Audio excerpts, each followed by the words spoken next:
At my son's funeral, my daughter-in-law leaned toward my sister and whispered just loudly enough for me to hear, "I'm not taking care of that old witch." I did not turn around. I did not ask her to repeat herself. I did not give her the satisfaction of seeing my face change.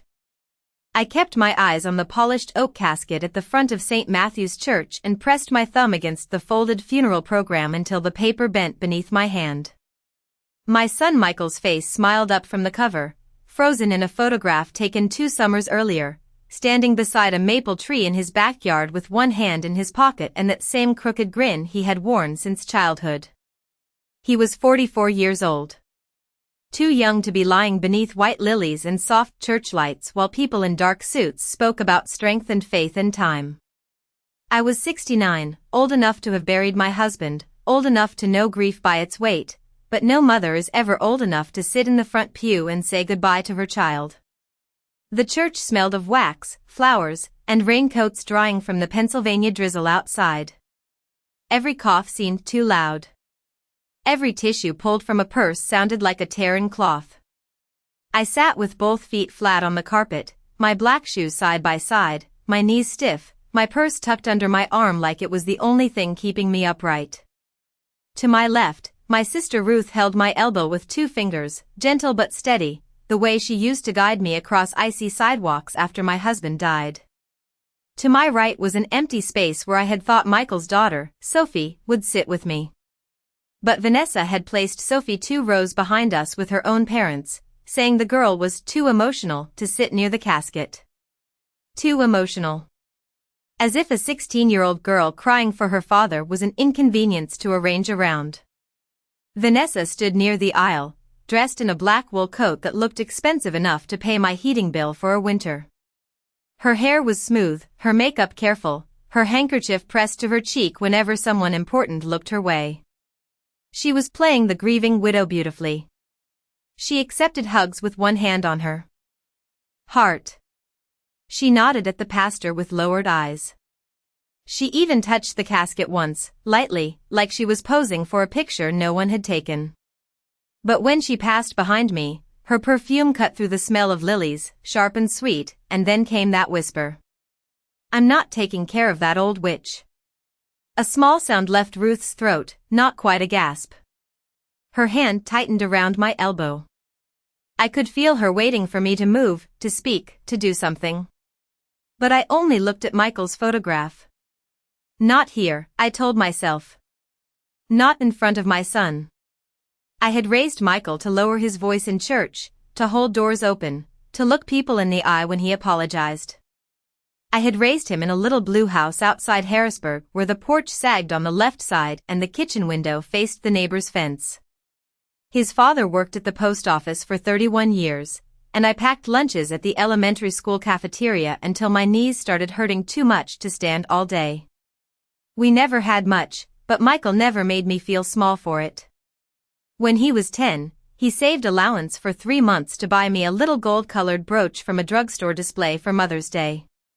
It turned my collar green by July, but I wore it until the clasp broke. When he was 23 and got his first real job, he drove 90 miles just to fix my porch railing because he said he could not sleep knowing I might slip on the steps. When he married Vanessa, I told myself I had gained a daughter. I brought casseroles when Sophie was born. I hemmed curtains for their first house.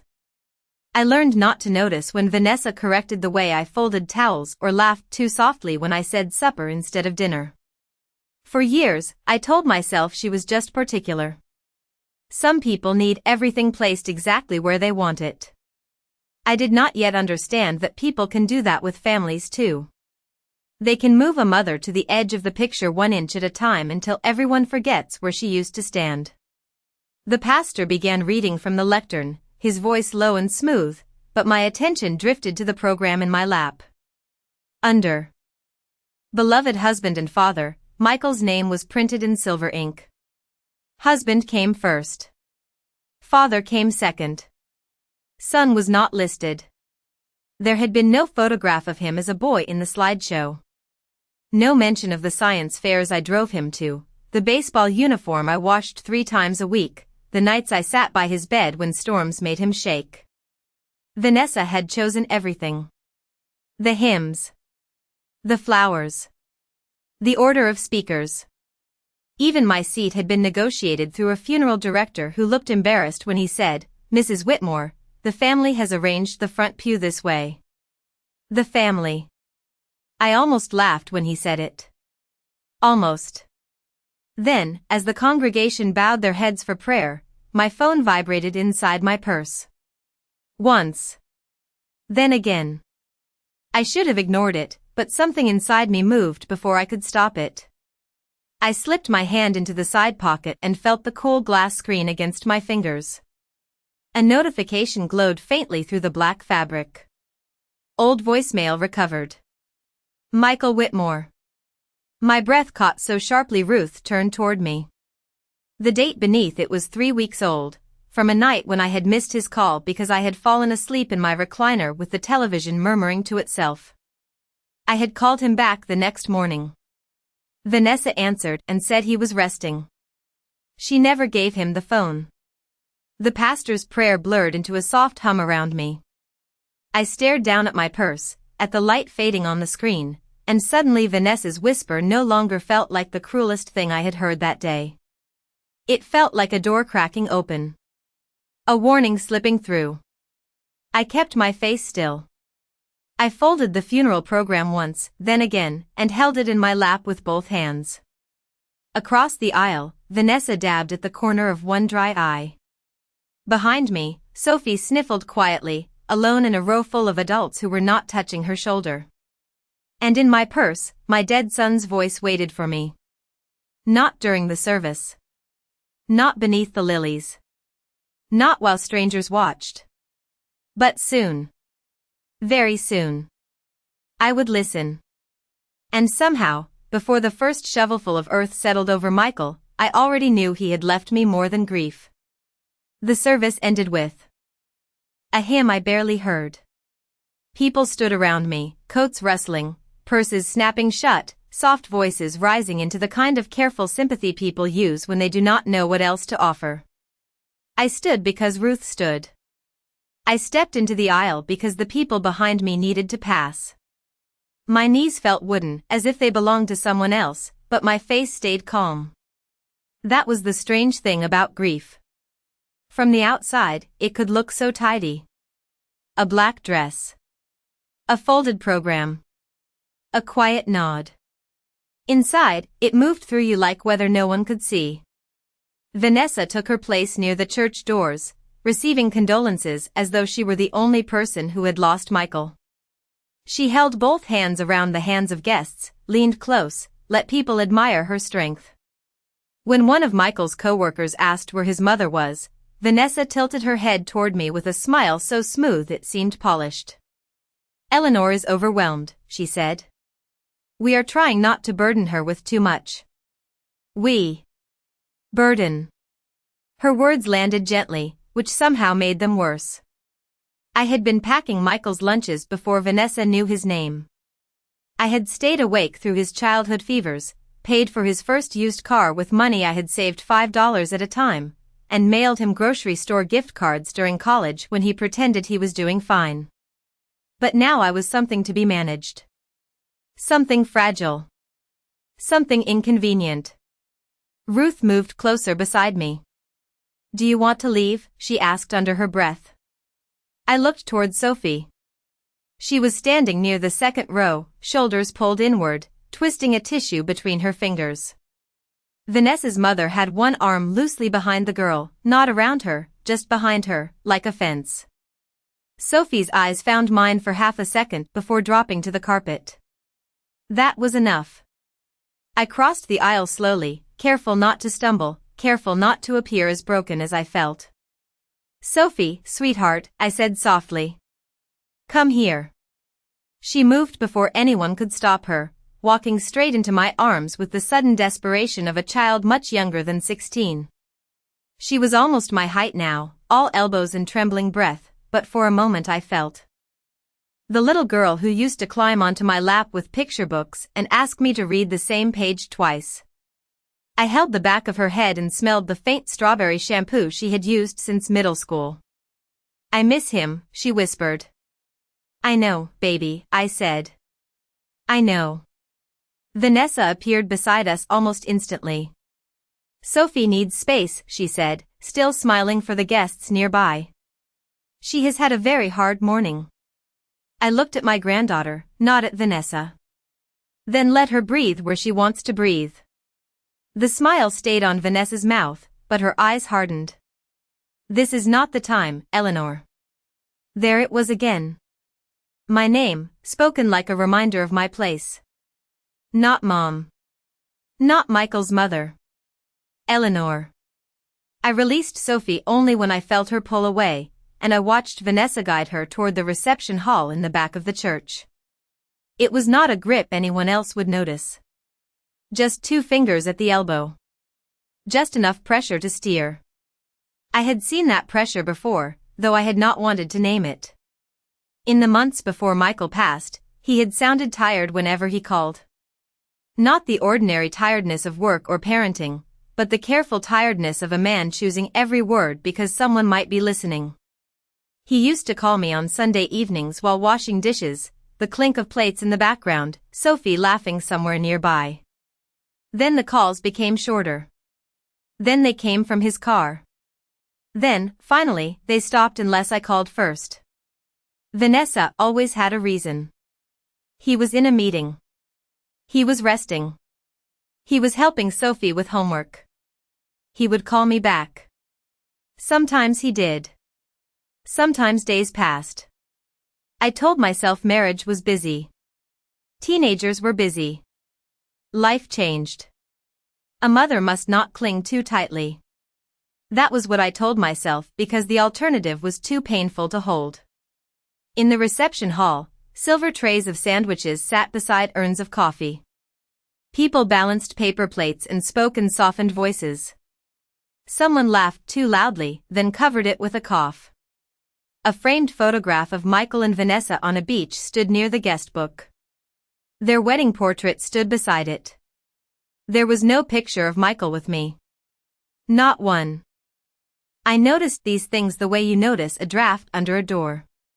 Small, steady, undeniable. Ruth handed me a cup of coffee I did not drink. You need to check that message, she murmured. My hand tightened around the cup. Not here. Eleanor. Not here, I repeated. Because if Michael's voice broke me open in that church hall, Vanessa would see. And if Vanessa saw, she would know the message mattered.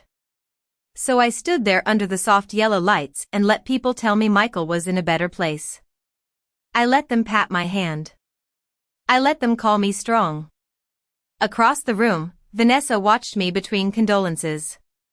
Once, she leaned toward a woman I did not recognize and said something that made the woman glance at me with pity. I knew that look. It was the look people give an old woman they have already been taught to underestimate. Near the end of the gathering, Brian Harlow came through the side door, rain darkening the shoulders of his navy coat. Brian had been Michael's best friend since high school, the kind of man who still sent Christmas cards with handwritten notes. He did not go to Vanessa first. He came straight to me. His face was pale, and in his hand was a plain white envelope, bent slightly from being carried inside his coat. Mrs. Whitmore, he said quietly, using the name he had called me since he was 17. Michael asked me to give you this if anything ever felt wrong. The room seemed to narrow around that sentence. Ruth went still beside me. I looked past Brian toward Vanessa. She had seen him. More importantly, she had seen the envelope. For the first time all morning, her perfect widow's face slipped. Not much. Just enough. I took the envelope and placed it inside my purse, next to the phone that still held my son's waiting voice. My hand no longer trembled. Grief was still there, heavy and deep, but beneath it something else had begun to settle. Not anger. Not yet. Something quieter. Something colder. Michael had not left me only memories. He had left me instructions. That evening, Ruth drove me home through a steady rain that turned every streetlight into a blurred yellow circle. I sat in the passenger seat with my purse on my lap, both hands resting over it as if something inside might escape if I loosened my grip. Neither of us spoke much. The windshield wipers moved back and forth with a tired rhythm, and I kept seeing Michael at 16, sitting in my old station wagon after football practice, leaving muddy prints on the floor mat and apologizing before I could even complain. He had always noticed the small things. A crooked picture frame. A loose porch step. A change in my voice when I said I was fine. That was why the envelope frightened me. Michael would not have given Brian something unless he believed I would need it. My house was dark when we pulled into the driveway, except for the porch light I had forgotten to turn off that morning. The little ranch house looked smaller than usual, crouched beneath the rain, with the flower beds washed flat and the flag by the mailbox hanging heavy. Michael had replaced that porch light for me last fall. He had stood on a ladder in his work boots, laughing because I kept telling him to be careful every 10 seconds. "Mom," he had said, "I am 43 years old. I can change a light fixture." Then he had climbed down, kissed my forehead, and taken the trash cans to the curb without being asked. I stood in the entryway after Ruth unlocked the door, unable to move past the memory. My black shoes left faint damp marks on the linoleum. Ruth took off her coat, hung it on the peg by the kitchen, and turned on the lamp beside the couch. The room filled with soft amber light. Familiar things appeared slowly. The crocheted blanket over the recliner. The framed school photo of Sophie from 8th grade. The ceramic bowl Michael made in art class when he was 11, lopsided and painted blue. He had called it a candy dish, though it was too uneven to hold much of anything. I had kept it for 33 years. "Sit down," Ruth said gently. "I will make tea." "I do not want tea." "Then I will make it for myself and put a cup near you." That was Ruth. She had never needed permission to care for me. While she moved around the kitchen, I sat on the edge of the couch and opened my purse. The phone came out first. The screen had gone dark. I placed it face down on the coffee table because I still was not ready for Michael's voice. Then I took out Brian's envelope.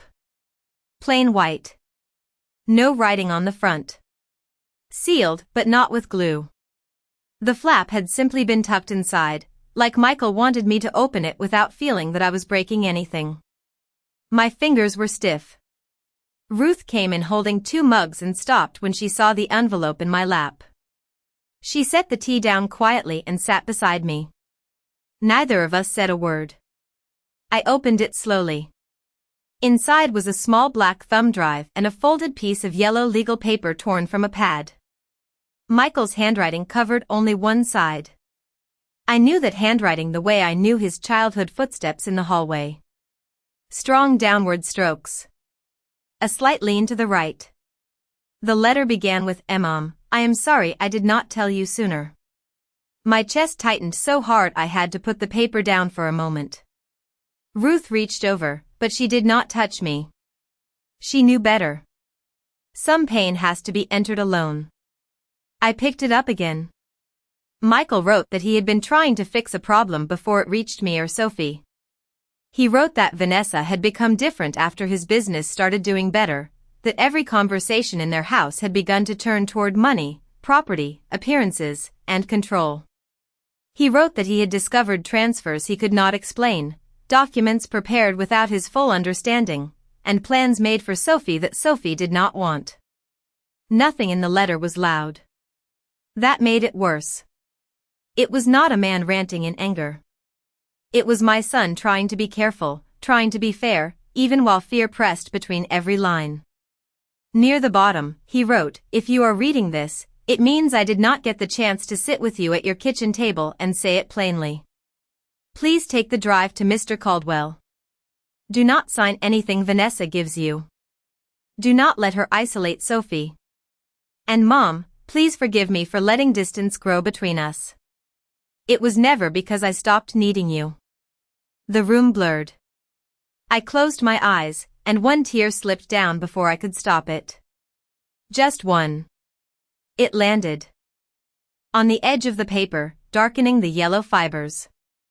I wiped it quickly, ashamed of damaging the only thing my son had left in his own hand. Ruth whispered, "Eleanor." I shook my head. Not because I was fine. Because I was not ready to be comforted. I looked at the thumb drive sitting in my palm, small enough to lose between couch cushions, heavy enough to change everything. Then my phone lit up on the coffee table. Vanessa's name appeared on the screen. I watched it ring once. Twice. 3 times. Ruth looked at me, waiting. I let it go to voicemail. A second later, a text appeared. "We need to talk about responsibilities now that Michael is gone. It will be easier if you cooperate." I read it twice. The word cooperate sat there like a hand on my shoulder, pushing down. That morning, I might have answered politely. I might have apologized for being difficult. I might have asked what she needed from me. But not now. Not with Michael's handwriting still warm in my mind. I placed the phone beside the envelope and reached for the tea Ruth had made. My hand was steady when I lifted the cup. For the first time since the church, I allowed myself to understand the shape of what was happening. Vanessa had not simply been cruel at a funeral. She had been clearing a path. And somehow, before he was gone, my son had seen the path too. For almost an hour, the thumb drive sat on my coffee table like a small black stone. Ruth washed the 2 mugs we had barely touched. I folded Michael's letter along the same creases and placed it back in the envelope, then took it out again because hiding it felt wrong. The rain had stopped, but water still dripped from the gutter outside the living room window in slow, uneven taps. I listened to each one and tried to gather the courage to hear my son's voice. The voicemail was still waiting. Old voicemail recovered. Michael Whitmore. I picked up the phone, then set it down. I had spent the whole day surrounded by voices telling me what Michael had been. Kind. Hardworking. Devoted. Gone. But this would be different. This would not be a memory filtered through someone else's manners. This would be him, close enough to hear him. Breathe. Ruth came back from the kitchen and sat in the armchair across from me. She did not ask if I was ready. She simply folded her hands in her lap and waited. That was when I pressed play. For 2 seconds, there was only static and the faint hum of a car engine. Then Michael cleared his throat. "Mom," he said, and the sound of that one word nearly folded me in half. Not Eleanor. Not Mrs. Whitmore. Not some burden to be arranged around. Mom. His voice was low, tired, and careful. "I hope I am making too much of this. I hope I can come over this weekend, sit at your kitchen table, and laugh about how dramatic I sounded. But if I do not get the chance, I need you to listen to me." Ruth covered her mouth with one hand. I stared at the phone, afraid that if I blinked, the voice would disappear. Michael continued. "Vanessa has been pushing me to move assets around. She says it is for taxes, for Sophie's college planning, for making things simple. But things are not simple anymore. I found transfers from the business account to an account I did not authorize. I found paperwork about selling the house. And I found a draft form removing you from anything connected to Sophie's trust." My eyes moved to the envelope, then to the thumb drive. The room felt colder. "I changed the will," he said. "Mr. Caldwell has the signed copy. The house is for Sophie. The trust is for Sophie. You and Caldwell are named to protect it because I do not know who else I can trust right now. I should have told you sooner. I kept thinking I could fix my own marriage without dragging my mother into it." His voice broke slightly on that last word, and I pressed my fingers against my lips so I would not make a sound over him. "Please do not let Vanessa make you feel small. She will try. She will say you are confused. She will say you are grieving. She will say you are too old to handle legal matters. Do not argue with her. Just take everything to Caldwell. And please watch Sophie. She sees more than she says. The message ended with a long pause. Then he whispered, I love you, Mom. I am sorry. I let her put distance between us. The voicemail clicked off. Silence rushed in. Not peaceful silence. The kind that fills a house after a door has been shut forever. I sat very still. My heart hurt, but my mind had become clear in a way that almost frightened me. For months, I had accepted crumbs from my own son's life because I thought that was what a good mother did when her grown child married and built a family of his own. I told myself not to call too often. Not to ask why Sophie stopped spending Saturday afternoons with me. Not to wonder why birthday dinners became quick porch drop-offs and holiday plans always changed at the last minute. Vanessa had never slammed a door in my face. She had done something quieter. She had stood between us with a smile and explained me away. Michael is exhausted. Sophie has plans. We will invite you next time. It is just easier this way. Easier. That word had covered so much. It was easier not to include me in decisions. Easier not to ask what Michael wanted from his childhood home. Easier not to let Sophie sit beside her grandmother at her father's funeral. Easier to call me an old witch and assume grief would make me disappear. Ruth finally spoke. We need to call that lawyer first thing in the morning. I looked at the clock on the wall. It was a little after 7. Outside, the wet street shone under the porch light. No, I said. My voice surprised me. It was quiet, but it did not shake. We call him tonight. Ruth blinked, then nodded once.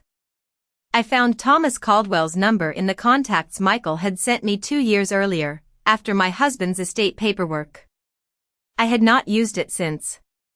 My thumb hovered over the screen, but before I could call, another message arrived from Vanessa. I know Brian gave you something. Do not let people confuse you when you are vulnerable. There it was. Not concern.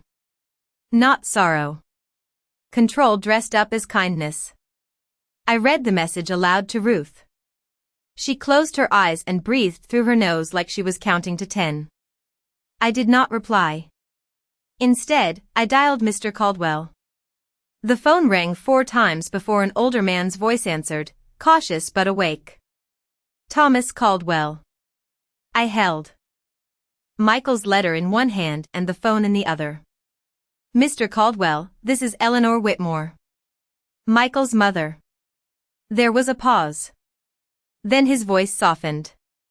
Mrs. Whitmore, I was hoping you would call.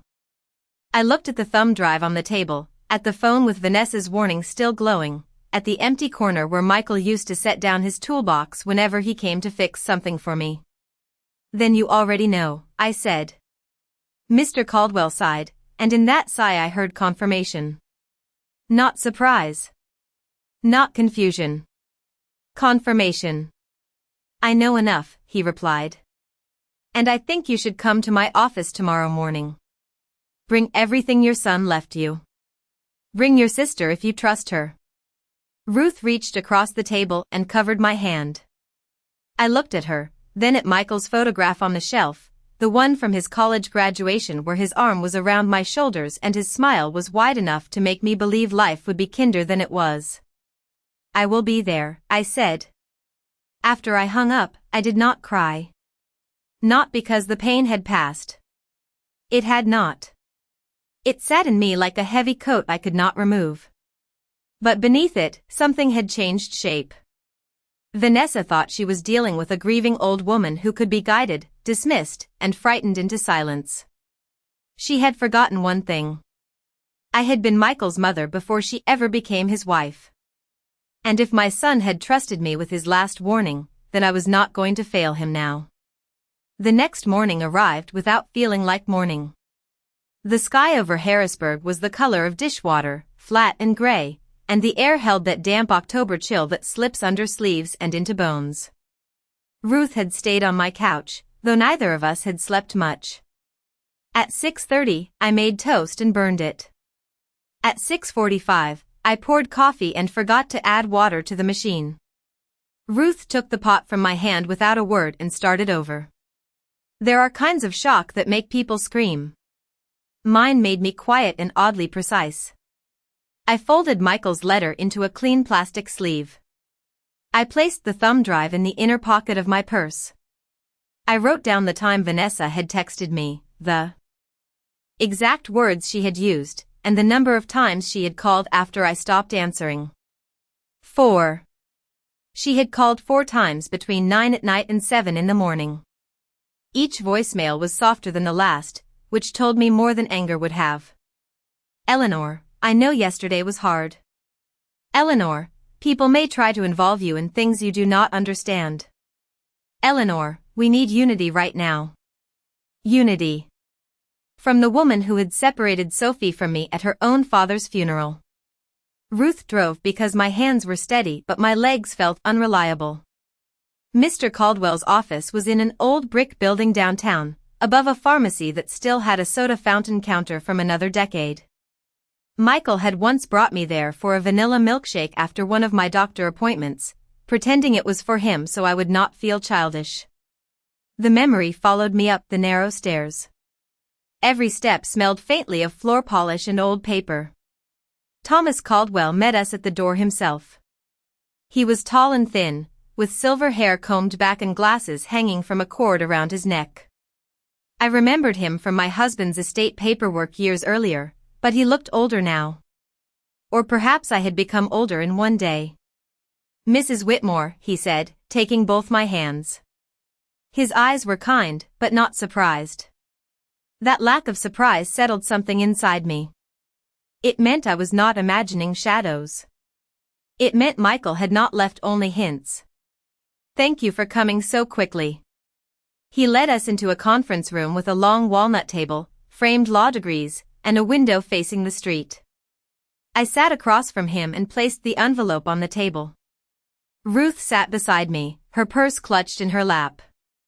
Mr. Caldwell did not touch anything immediately. He looked at me first. Before we discuss documents, I need to ask whether Vanessa has given you anything to sign. I opened my purse and took out the folded papers Vanessa had placed in my mailbox before dawn. I had found them tucked halfway through the slot, inside a cream-colored envelope with my name written in her perfect handwriting. No stamp. No return address. Just Eleanor. These were waiting when I opened the door, I said. Mr. Caldwell put on his glasses and began reading. His expression did not change much, but the air in the room did. It tightened. He turned one page, then another. Ruth leaned closer to me. I kept my eyes on his hands. After several minutes, he set the papers down very carefully, as if they were dirty. Did she explain what these were? He asked. She has not spoken to me directly since last night. Her text said it would be easier if I cooperated. His jaw moved once. This document would waive any claim you may have to involvement in Michael's estate, including any trustee or oversight position connected to Sophie's inheritance. It also includes language suggesting you are voluntarily declining responsibility due to age and emotional strain.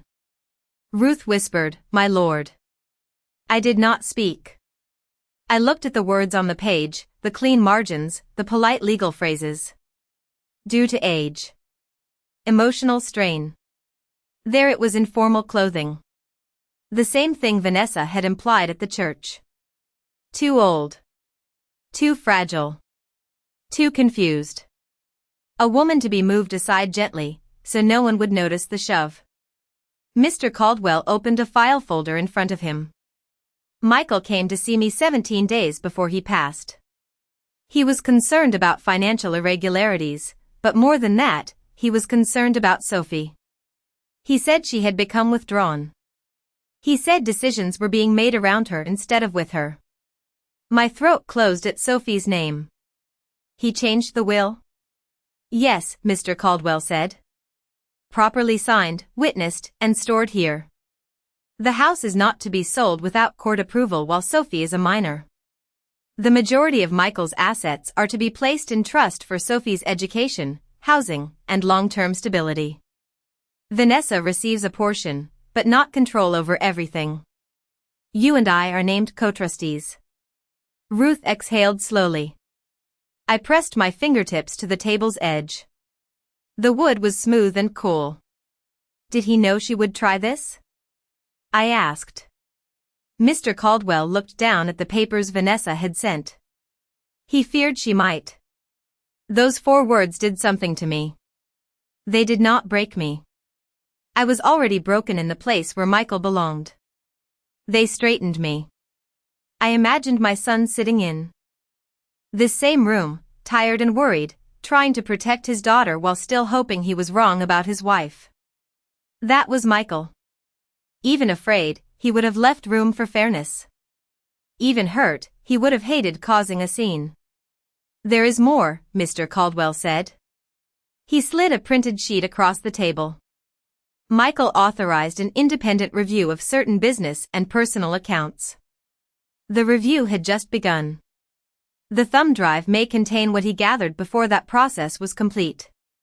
I took the thumb drive from my purse and placed it beside his folder. For a moment, all 3 of us looked at it. Such a small thing. Smaller than a house key. Smaller than a lipstick. Yet Vanessa had watched Brian hand me the envelope as if it were a flame. Mr. Caldwell inserted it into his laptop. He did not project the screen. He read quietly, clicking through files while Ruth and I waited. Outside the window, cars passed over wet pavement. Somewhere downstairs, the pharmacy door chimed.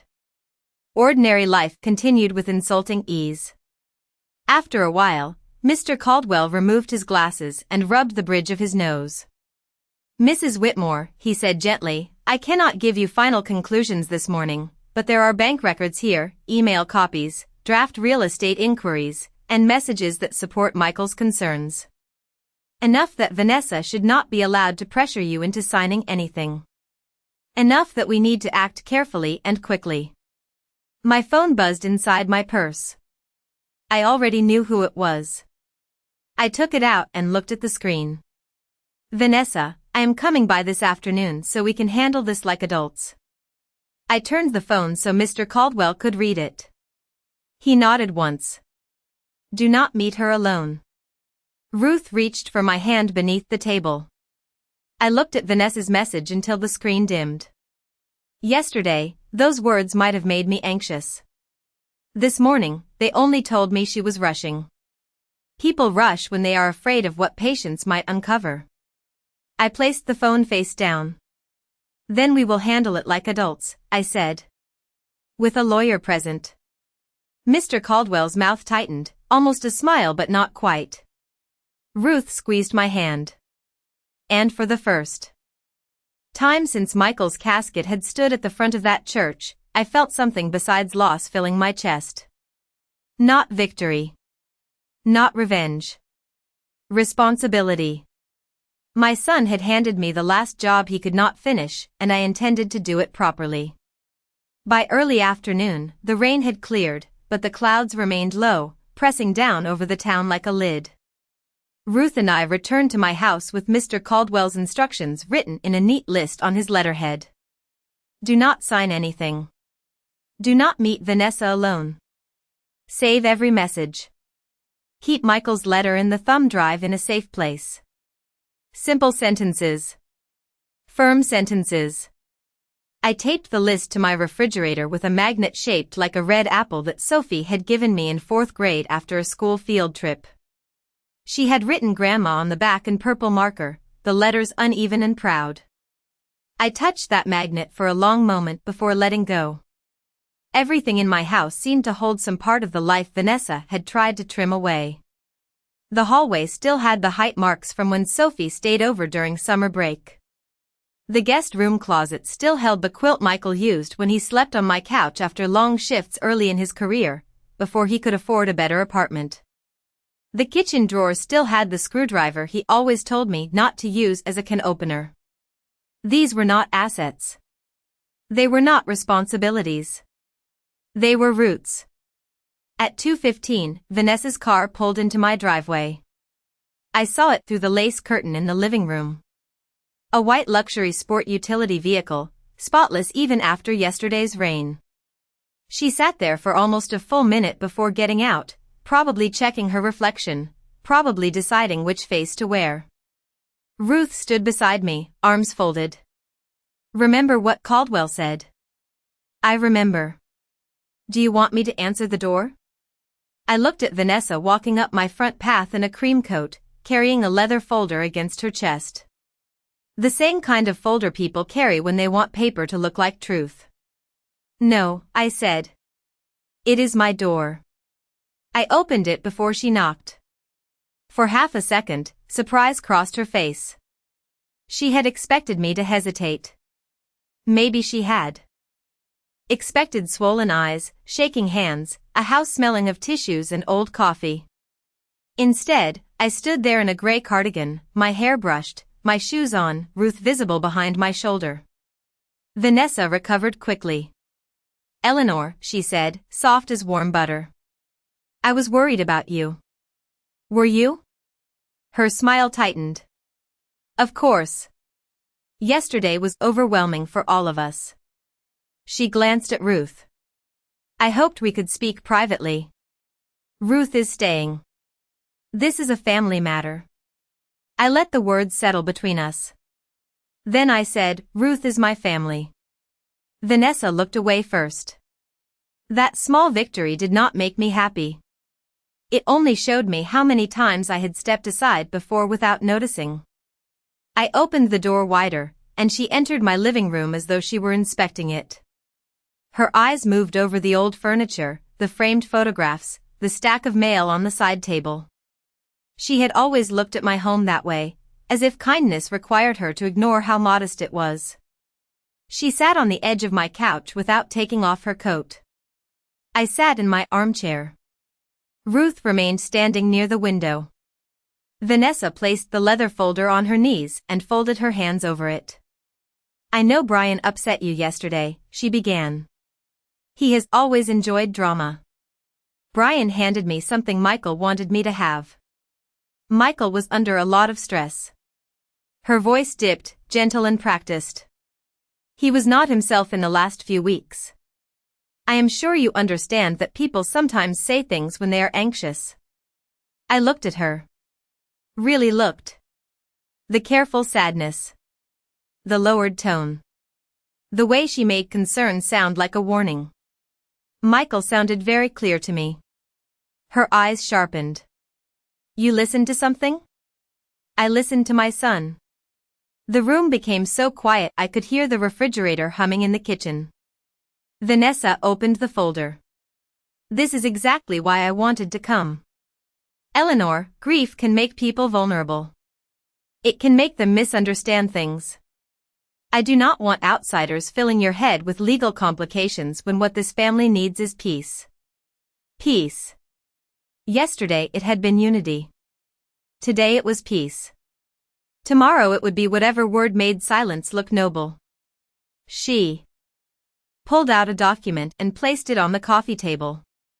"This simply confirms that you do not wish to take on any responsibilities related to Michael's estate. No one expects that of you at your age. You deserve rest. At your age." She said it tenderly, almost lovingly, and that made it uglier. Ruth shifted by the window, but I lifted one hand slightly. "Not yet." "And if I do not sign?" Vanessa blinked as if the question hurt her. "Then things become harder. For Sophie. For me. For everyone. Is that what you want?" There it was. Sophie placed in front of her like a shield. I thought of my granddaughter standing 2 rows behind me at the funeral, twisting tissue in her hands. I thought of Michael's voice saying, "Please watch Sophie." I picked up the document and looked at the first page without reading much. I had already seen enough in Mr. Caldwell's office. "You brought this to my house before dawn. I wanted you to have time with it. You wanted me to sign it before I spoke to a lawyer." Her face changed. Not dramatically. Vanessa was too disciplined for that. But the softness drained from her eyes. Have you spoken to Thomas Caldwell? I did not answer. I did not have to. She stood, the folder sliding slightly in her hands. Eleanor, you need to be very careful. Michael would not want his mother creating conflict days after his funeral. For a moment, the old habit rose in me.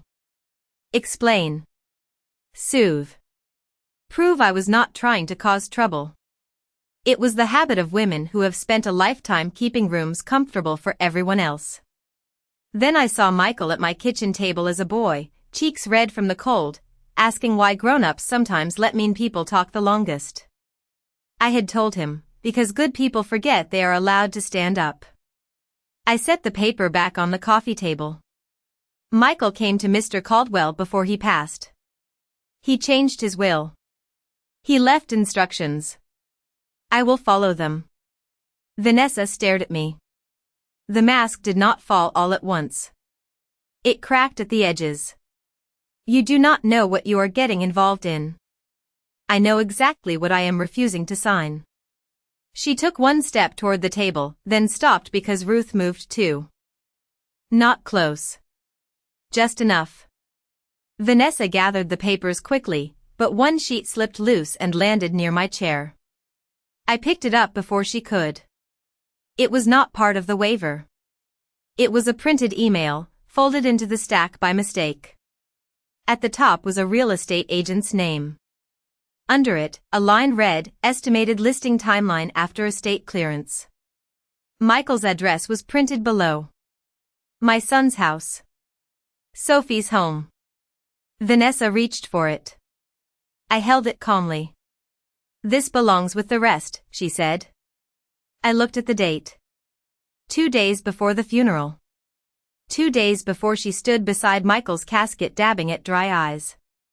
You were planning to sell the house before he was even buried, I said. Her mouth opened, but no answer came quickly enough. That was answer enough. I placed the email on the table beside me. Mr. Caldwell will want to see this. Vanessa's voice dropped. You are making a mistake. I stood then. Slowly.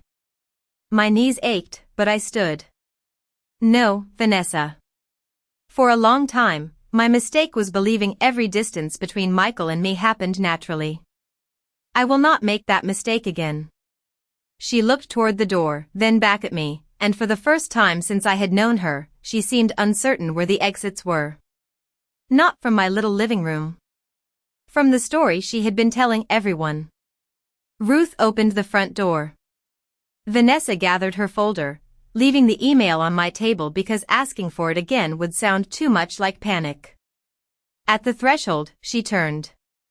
Sophie belongs with her mother. I met her eyes. Sophie belongs where Michael wanted her protected. Vanessa left without another word. Her car backed out too fast, tires whispering over wet pavement. Ruth closed the door and leaned against it, breathing hard. I sat back down, picked up the email, and smoothed the crease with my palm. My hands were still steady. Outside, the clouds began to thin, and a pale line of sunlight touched the edge of the porch where Michael had fixed the railing. I looked at that light and understood something simple. Vanessa had come to make me smaller. Instead, she had left me proof. After Vanessa left, the house did not feel peaceful. It felt awake. Every quiet object seemed to be listening now, the Apple magnet on the refrigerator, the old clock above the stove, the framed photograph of Michael in his graduation gown. Ruth and I sat at the kitchen table with the real estate email between us. Neither of us touched it for several minutes. Proof can be a strange thing. Before you have it, you ache for it. After it appears, you wish it did not have to exist. The email was short, businesslike, almost cheerful. Estimated listing timeline after estate clearance. Recommended cosmetic updates. Suggested asking range. Notes about staging the family room to appear less personal. Less personal. I read that phrase 3 times. Less personal meant removing Sophie's school pictures from the hallway. Less personal meant taking Michael's baseball glove off the shelf in his office. Less personal meant painting over the pencil marks on the laundry room door where he had measured Sophie's height every September. It meant making a home look like no one had loved inside it. Ruth made a copy of the email with the small printer in my spare bedroom while I called Mr. Caldwell. He answered on the second ring. When I told him what Vanessa had left behind, he went quiet in that lawyerly way that made silence feel like a file cabinet opening. Put it in an envelope, he said. Write the date and time you received it. Do not alter it. Bring it tomorrow morning. Tomorrow?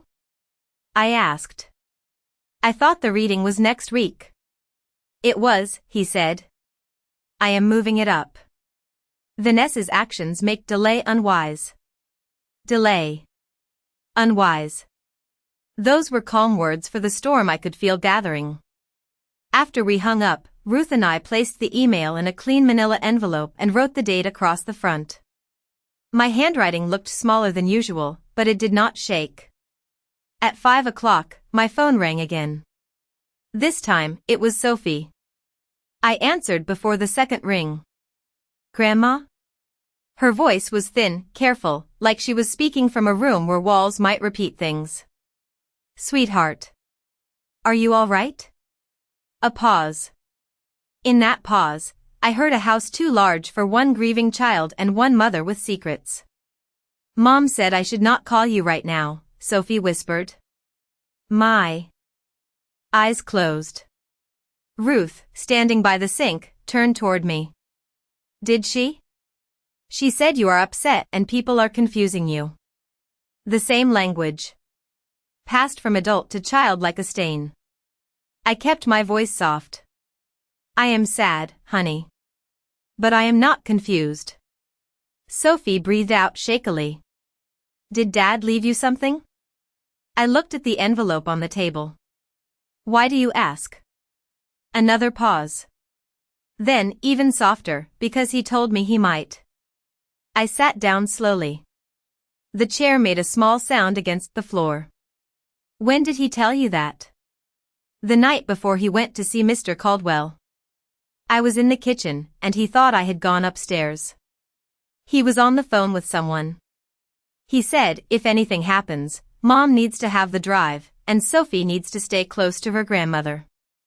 Then he saw me and stopped talking. I pressed my hand against the table. What did he say to you after that? He hugged me. He said sometimes grown-ups make plans so kids do not have to carry everything. But I heard Mom later. She was angry. She said he was making her look like a stranger in her own marriage. Sophie's voice cracked on the last words. I wanted to drive over immediately, wrap her in a blanket, and bring her home with me.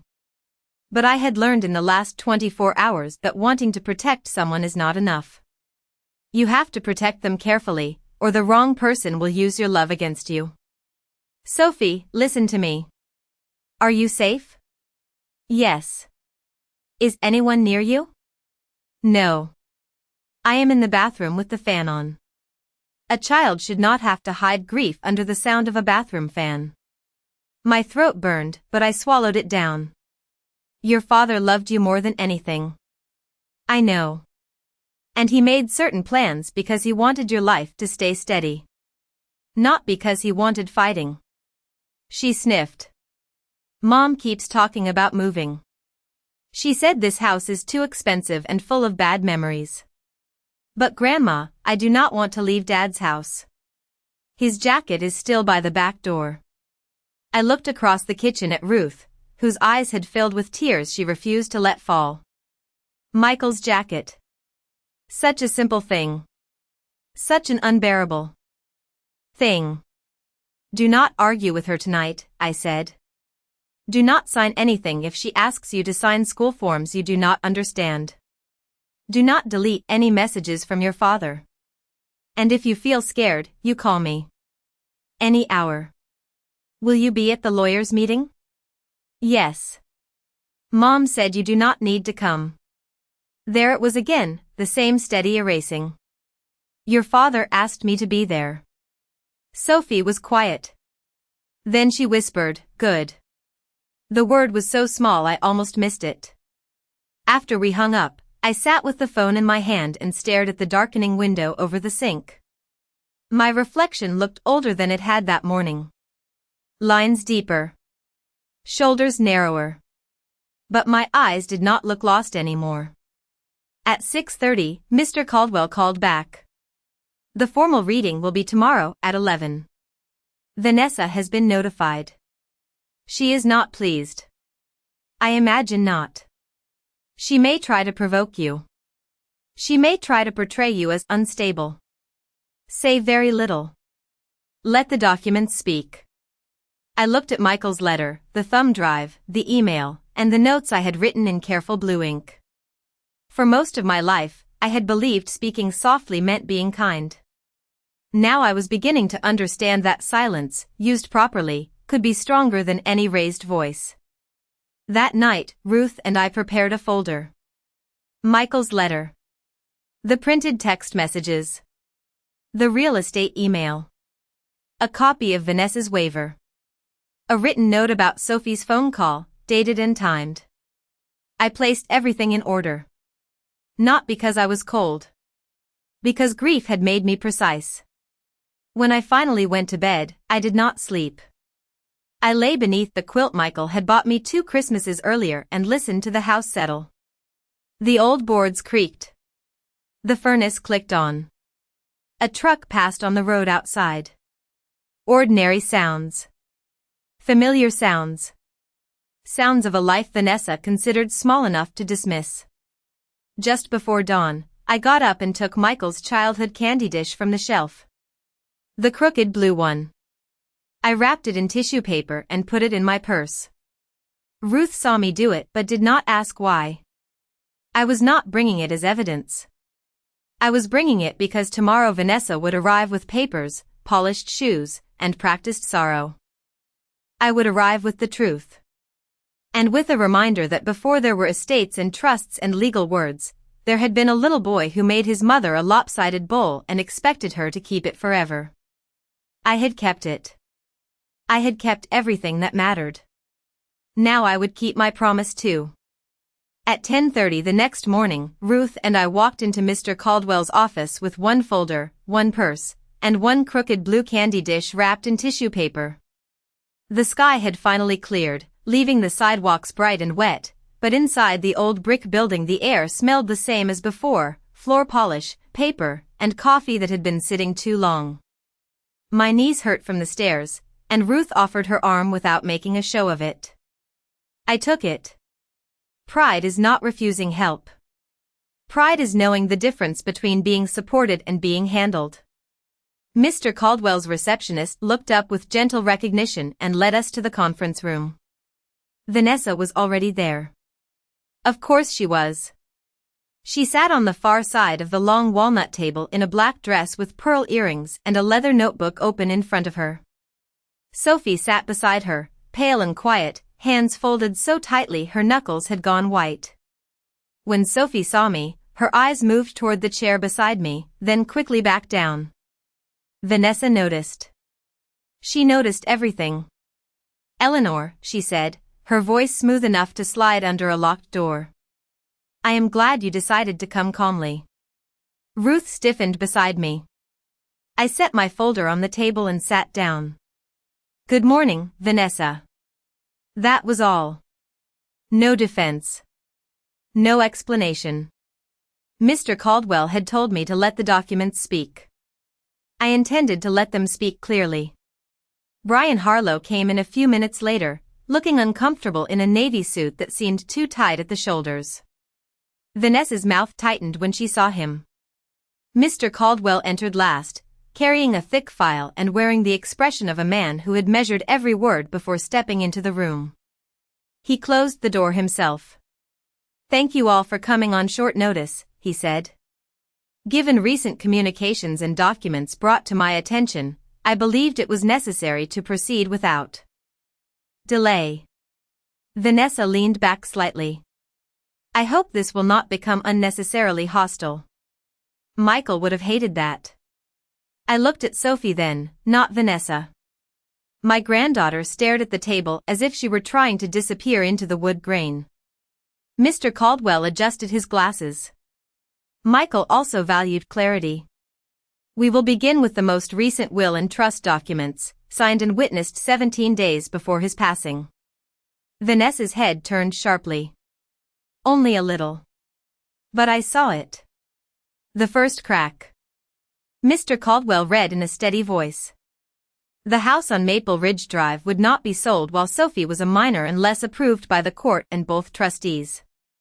The primary assets would be placed in a trust for Sophie's education, housing, health, and future stability. Vanessa would receive a defined portion of the estate, enough to maintain ordinary needs, but not unrestricted control. Thomas Caldwell and Eleanor Whitmore were named co-trustees.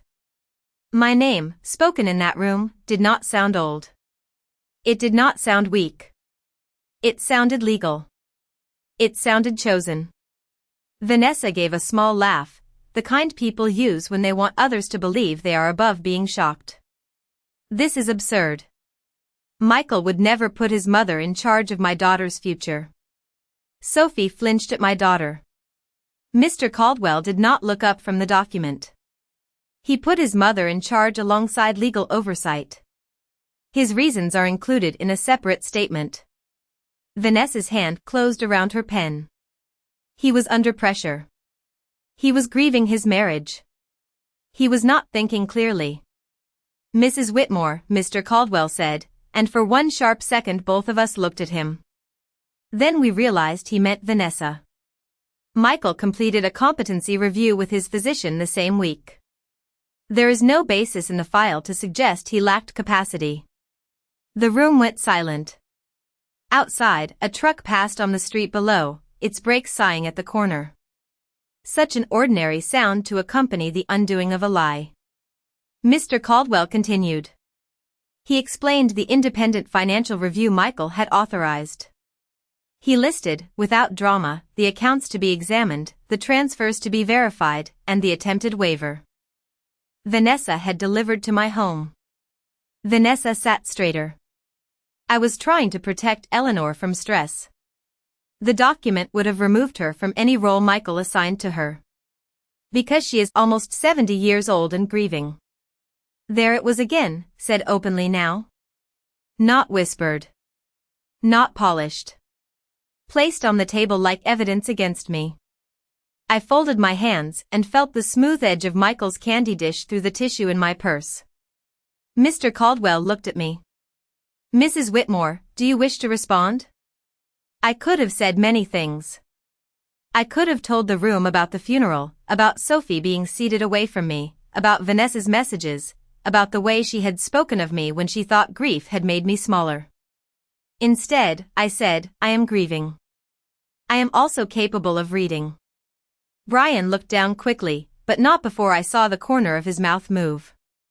Sophie lifted her eyes for the first time. Vanessa's face flushed, a faint pink rising under her careful makeup. This is not funny. No, I said. It is not. Mr. Caldwell opened another folder. There is also the matter of the real estate communication dated 2 days before the funeral. Vanessa's pen stopped moving. I removed the envelope from my folder and slid it across the table. Mr. Caldwell took it without comment. Vanessa stared at it, then at me. You kept that? Yes. That was preliminary. Nothing had been decided. Michael had not been buried, Ruth said quietly. Those were the first words my sister had spoken all morning. They landed harder because she did not raise her voice. Sophie turned toward her mother. You were selling the house? Vanessa's eyes softened immediately, but not with sorrow. With strategy. Sweetheart, I was exploring options. The house is expensive. It holds painful memories. Sophie's voice shook. Dad said the house was for me. Vanessa reached for her hand, but Sophie pulled it back. The movement was small. It changed the room. Mr. Caldwell then played Michael's recorded statement. Not the personal voicemail he had left for me. A formal one. Michael's voice filled the conference room, quieter than life but unmistakable. If this is being played, it means I was right to be cautious. My daughter's stability must come first. My mother, Eleanor, is not to be pressured or dismissed. She knows what family meant to me before money entered the conversation. Vanessa looked toward the window. Brian closed his eyes. Sophie began to cry without sound, tears sliding down her cheeks while she sat perfectly still. I wanted to reach for her, but I waited. A child pulled between adults learns to fear every hand extended too quickly. When the recording ended, Mr. Caldwell removed the device and folded his hands. Until the financial review is complete, no estate assets will be transferred outside the ordinary process. No sale of the home will proceed. Mrs. Eleanor Whitmore will serve in the role Michael assigned to her. Vanessa stood so abruptly her chair scraped the floor. This woman has turned my own husband against me after his death. I looked at her then. Really looked. The pearls, the black dress, the trembling anger wrapped in widowhood. No, Vanessa, I said softly. Michael made his choices while he was alive. I am only listening to him now. She had no answer ready for that. Not one that could survive in a room full of paper. Sophie pushed back her chair. For a heartbeat, I thought she might run. Instead, she walked around the table and stood beside me. Can I sit with Grandma? She asked Mr. Caldwell, not her mother. He nodded. Of course. I opened my arm, and Sophie stepped into it. I did not hold her too tightly. I only let her lean. Vanessa watched us with a face I could no longer read, but I no longer needed to. The mask had cracked enough. What mattered now was the girl breathing against my shoulder, the lawyer gathering truth into order, and Michael's voice still echoing in the room, calm and clear, reminding all of us that love, when written down carefully enough, could still protect the living. The meeting did not end with shouting. Real endings rarely do. They end with papers gathered into folders, chairs pushed back from polished tables, and people walking out of rooms carrying heavier truths than they brought in. Vanessa left first. She did not look at Sophie. She did not look at me.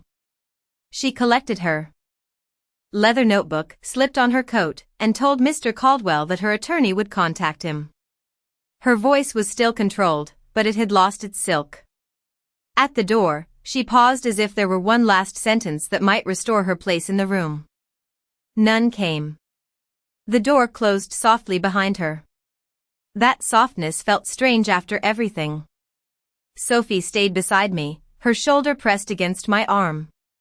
She was trying not to cry again. I could tell by the way she kept swallowing and blinking at the window.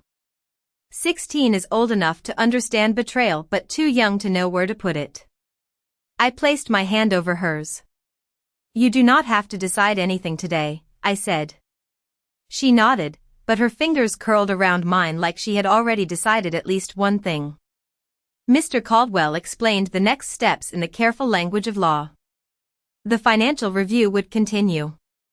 The house would remain protected. Sophie would stay enrolled in her school unless a court-approved change was necessary. Temporary arrangements could be made so she spent time with me while the estate matters were sorted out. Each sentence sounded ordinary, but to me they were boards laid across deep water. Not a bridge yet. Just enough to keep us from sinking. Brian walked us downstairs. At the sidewalk, he stopped and looked at me with the same sad, loyal eyes he had when he was a teenager standing in my kitchen eating the last of Michael's birthday cake. He loved you, Mrs. Whitmore, he said. He hated that things got distant. I looked up at the clear October sky. A few yellow leaves clung to the trees along the curb, bright against the brick buildings. I know, I said. And I did know. Not because Michael had been perfect. Not because pain disappeared the moment someone explained it. I knew because love sometimes leaves a trail through confusion, and my son had left one as carefully as he could. Ruth drove us to Michael's house first. Sophie asked if we could go there before coming to my place. Mr. Caldwell had said it was acceptable as long as we did not remove estate documents or disturb anything important. The house on Maple Ridge Drive sat at the end of a quiet street lined with sycamores and trimmed lawns. I had not been inside for nearly 4 months. Vanessa had always found a reason. They were busy. The house was messy.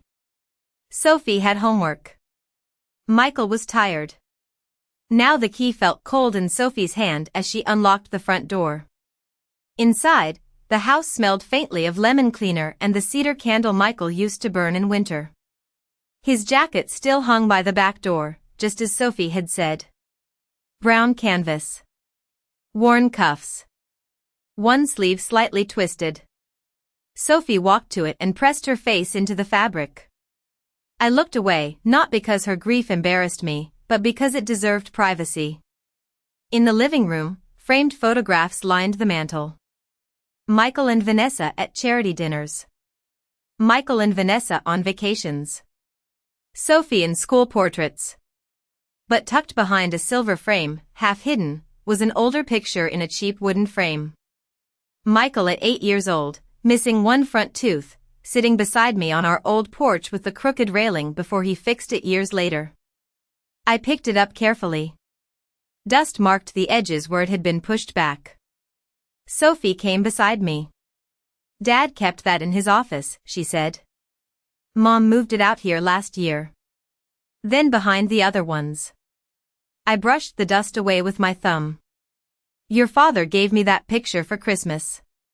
He wrapped it himself in comics from the Sunday paper.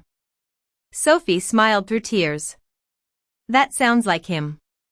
We did not stay long. Sophie packed a small overnight bag, a few schoolbooks, and the stuffed rabbit she claimed was only for sentimental reasons. I pretended not to notice how tightly she held it. Before we left, I stood in Michael's kitchen. The morning sun came through the window over the sink, landing on the worn spot in the floor where someone had stood countless times washing dishes. I could almost see him there, sleeves rolled up, phone tucked between shoulder and ear, telling me he would call Sunday and then not calling because life had become more complicated than either of us knew. I set the crooked blue candy dish on the kitchen table. Sophie looked at it curiously. Your dad made this when he was 11, I said. It is terrible, she whispered. I laughed then. A small laugh. The first one since before the funeral. It is absolutely terrible. Sophie touched the uneven rim. Can we keep it here? I looked around the room, at the jacket by the door, the height marks on the laundry room frame, the house Vanessa had tried to turn into a listing before grief had even cooled. Yes, I said. This is where it belongs. That evening, Sophie slept in my guest room under the quilt Michael used years ago. Ruth went home after making sure the doors were locked twice. I sat alone at my kitchen table with Michael's letter in front of me. The house was quiet, but not empty. There is a difference. My phone remained face down beside the salt shaker. Vanessa had sent 3 messages. I did not read the last 2. Mr. Caldwell had told me to save them, not absorb them. So I saved them. Then I turned off the screen. I thought about the church, the lilies, the whisper meant to shrink me into shame. Old witch. I had carried those words for 2 days, not because I believed them, but because cruelty spoken at the right moment can cling to a person like smoke. Now, sitting beneath the warm kitchen light, I let them fall away. Vanessa had mistaken age for weakness. She had mistaken grief for confusion. She had mistaken quiet for surrender. But quiet women hear everything. Quiet mothers remember everything. And sometimes, when everyone else has finished underestimating them, quiet mothers stand exactly where their children asked them to stand. I folded Michael's letter and placed it in the drawer beside my Bible, my spare reading glasses, and Sophie's old purple marker from the Apple magnet years ago. Then I walked down the hall and paused outside the guest room. Sophie was asleep, one hand tucked under her cheek, the stuffed rabbit beside her pillow. She looked younger in sleep. Safer. I whispered the promise so softly only the house could hear. I will protect her, sweetheart. Just like you asked. The furnace clicked on. Somewhere outside, a car passed slowly down the street. Ordinary sounds returned one by one. I went back to the kitchen, turned off the light, and stood for a moment in the darkness. I had lost my son. Nothing would make that right. No document, no trust, no exposed lie could fill the chair where Michael should have been. But I had not lost what he trusted me to guard. I had not lost my name. I had not lost my place. And the next morning, when Sophie came into the kitchen wearing one of Michael's old sweatshirts and asked if I still made pancakes the way Dad liked them, I took down the mixing bowl without crying. Of course, I said. Your father was very particular about pancakes. She sat at the table, tired but almost smiling, while I measured flour, milk, and a little extra vanilla the way Michael loved. Outside, the maple leaves moved in the pale morning wind. Inside, the griddle warmed, the old house breathed, and for the first time since the funeral, I felt the beginning of something that was not an ending.